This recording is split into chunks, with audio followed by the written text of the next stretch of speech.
Global economy is in danger. 2022 में शुरू हुए रशिया यूक्रेन वॉर से दुनिया अभी तक ठीक से उभर भी नहीं पाई थी और यहाँ एक और वॉर शुरू हो गया, हमास इजराइल वॉर। इनकी दुश्मनी ने फिर से एक बार बड़ी जंग का रूप ले लिया है और इसकी सबसे बड़ी वजह है हमास जो कि एक फलस्तीन का मिलिटेंट ऑर्गेनाइजेशन है और ये एक पॉलिटिकल पार्टी भी है जो गाजा स्ट्रिप में अपनी सरकार चलाती है। इजराइल सहित कई बड़े देश हमास को एक टेररिस्ट ऑर्गेनाइजेशन मानते हैं। वहीं दूसरी तरफ सभी इस्लामिक देश फलस्तीन और हमास को सपोर्ट करते हैं। यहाँ तक कि ईरान तो फंड्स के साथ साथ हमास को लड़ने के लिए हथियार भी सप्लाई करता है। फलस्तीन और इजराइल आज से नहीं बल्कि कई सालों से लड़ते चले आ रहे हैं। अभी रिसेंटली जो वॉर शुरू हुआ है फिलहाल उसकी बात करते हैं। 7 अक्टूबर को अचानक से हमास इजराइल पर करीब 5000 रॉकेट्स के साथ अटैक कर देता है। अब क्योंकि इजराइल का डिफेंस सिस्टम काफ़ी एडवांस है तो उनका आयरन डोम ज़्यादातर रॉकेट्स को हवा में ही ख़त्म कर देता है और जो रॉकेट्स आयरन डोम के रडार में नहीं आ पाती वे इजराइल में जाकर गिरती हैं और वहाँ काफ़ी तबाही मचाती हैं। आप ये वीडियो में देख सकते हैं। इस अटैक में कई इजरायलीज की जानें जाती हैं और कई लोग गंभीर रूप से घायल हो जाते हैं। इसके बाद इजराइल के प्राइम मिनिस्टर बेंजामिन नेतन्याहू बिना देरी किए हुए हमास के खिलाफ जंग का ऐलान कर देते हैं और तभी अगले दिन खबर आती है कि हमास के आतंकियों ने करीब 100 से ज़्यादा इजरायली नागरिकों को बंदी बना लिया है, जिसमें कई बुजुर्ग, बच्चे और महिलाएं शामिल थीं। आतंकियों ने उनके साथ बदसलूकी की और उनमें से कई लोगों के सर बेरहमी से काट दिए। अब इतना तो कोई भी देश सहन नहीं करेगा। तभी इजरायली आर्मी भी गाजा में जाकर हमास के आतंकियों पर अटैक कर देती है और ये इजराइल फलस्तीन की लड़ाई फिर से एक बड़े वॉर का रूप ले लेती है। इस वॉर में अभी तक हजारों लोगों की जानें जा चुकी हैं, जिसमें फलस्तीन, हमास के आतंकी और इजरायली शामिल हैं। ये तो वॉर की एक साइड है जिसमें फलस्तीन और इजराइल का ऑलरेडी काफ़ी नुकसान हो चुका है। अब दूसरी साइड भी देख लो, जिसमें भारत के साथ साथ दुनिया के कई देशों पर इस वॉर का काफ़ी बुरा असर पड़ सकता है। जब भी कभी दो देशों के बीच में लड़ाई होती है तो ऐसा कभी नहीं होता कि सभी देश किसी एक ही देश को सपोर्ट कर रहे हों। कुछ लोग एक देश को सपोर्ट करते हैं तो कुछ दूसरे को। कुछ ऐसा ही हमास एंड इजराइल के वॉर में हो रहा है।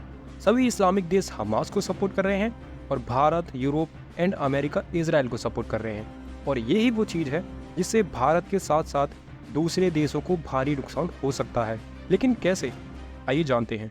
पहली बात, मिडिल ईस्ट के सभी देश इजराइल के खिलाफ हैं और दूसरी बात, मिडिल ईस्ट दुनिया का 62% ऑयल प्रोड्यूस करती है और सबसे ज़्यादा एशिया, यूरोप एंड अमेरिका में अपना ऑयल एक्सपोर्ट करती है। अब इसमें समझने वाली बात यह है कि इस लड़ाई में जितनी भी कंट्रीज़ इजराइल को सपोर्ट कर रही हैं वे सभी ज़्यादातर मिडिल ईस्ट से ऑयल खरीदती हैं। अगर गल्फ कंट्रीज़ अचानक से उन देशों को ऑयल एक्सपोर्ट करना बंद कर देती है या अपना ऑयल का प्रोडक्शन कम कर देती है तो पूरी दुनिया में ऑयल प्राइसेस आ जाएगा और फ्यूल के प्राइसेस काफ़ी ज़्यादा बढ़ जाएंगे, जिससे अगेन भारत के साथ साथ और भी देशों में महंगाई बढ़ जाएगी, जिससे इकोनॉमी पर काफ़ी बुरा असर पड़ सकता है। अब आप सोच रहे होंगे कि गल्फ कंट्रीज़ ऐसा नहीं करेगी बिकॉज इससे उनका भी तो नुकसान हो सकता है। तो आपको बता दूं कि ऐसा पहली बार नहीं होगा, पहले 2 बार भी ऑलरेडी ऐसा हो चुका है। 1967 में अरब इजरायली वॉर हुआ था, जिसे लोग 6 डे वॉर के नाम से भी जानते हैं। उस वॉर में इजराइल ने इजिप्ट, सीरिया एंड जॉर्डन पर अटैक किया था और वो लड़ाई करीब 6 दिन तक चली थी, जिसमें इजराइल की जीत हुई थी।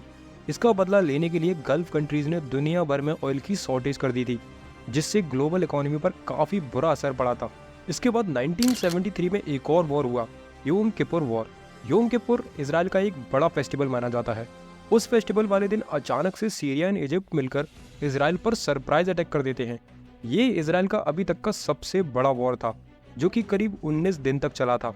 इस वॉर में अमेरिका ने इजराइल की हेल्प की थी और उसको कई हथियार भी सप्लाई किए थे। अमेरिका के इस एक्शन से सभी अरेबियन कंट्री उसके खिलाफ हो गई थी। तभी उस वॉर के बाद दुनिया का सबसे बड़ा ऑयल क्राइसिस आया था, क्योंकि गल्फ कंट्रीज ने ऑयल का प्रोडक्शन कम कर दिया था और ऑयल की सप्लाई भी कम कर दी थी। उस टाइम पर ऑयल का प्राइस $3 पर बैरल से $12 पर बैरल पर पहुंच गया था, जिससे कई कंट्रीज की इकोनॉमी पर काफ़ी बुरा असर पड़ा था। ये हमें भूलना नहीं चाहिए, ऐसा गल्फ कंट्रीज फिर दोबारा से कर सकती हैं। ये तो एक इम्पैक्ट हो गया। दूसरा इम्पैक्ट जो भारत को ज़्यादा अफेक्ट कर सकता है, ये बहुत कम लोगों को पता है कि भारत और इजराइल आपस में बायलैटरल ट्रेड भी करते हैं, जिसमें agricultural products, chemicals, electronics, machinery and vehicles आदि शामिल है। ये ट्रेड पिछले 2 सालों में डबल हो चुका है। जहां 2021 और 22 में $5.5 बिलियन था, वहीं केवल 2023 में $10.5 बिलियन हो चुका है। वॉर के बाद हो सकता है कि हमारे बायलैटरल ट्रेड में गिरावट आ जाए। भारत पर तीसरा जो बड़ा इम्पैक्ट हो सकता है वो है India middle east economic corridor के प्रोजेक्ट में देरी होना, या हो सकता है ये प्रोजेक्ट ही कैंसिल हो जाए। इस प्रोजेक्ट को हाल ही में G20 समिट के दौरान दिल्ली में लॉन्च किया गया था। भारत के लिए एक बड़ा इम्पैक्ट ये भी हो सकता है कि अगर सऊदी अरेबिया इस वॉर में डायरेक्टली इन्वॉल्व होती है तो इससे भारत और अरब के डिप्लोमेटिक रिलेशंस पर काफ़ी बुरा असर पड़ सकता है, और भारत ऐसा बिल्कुल भी नहीं चाहेगा। फिलहाल ये देखने वाली बात रहेगी कि हमास इजराइल वॉर का इम्पैक्ट भारत और दूसरे देशों पर कितना पड़ेगा। अभी तो सभी लोग यही सोच रहे हैं कि ये वॉर जल्द से जल्द खत्म हो और सिचुएशन फिर से नॉर्मल हो जाए।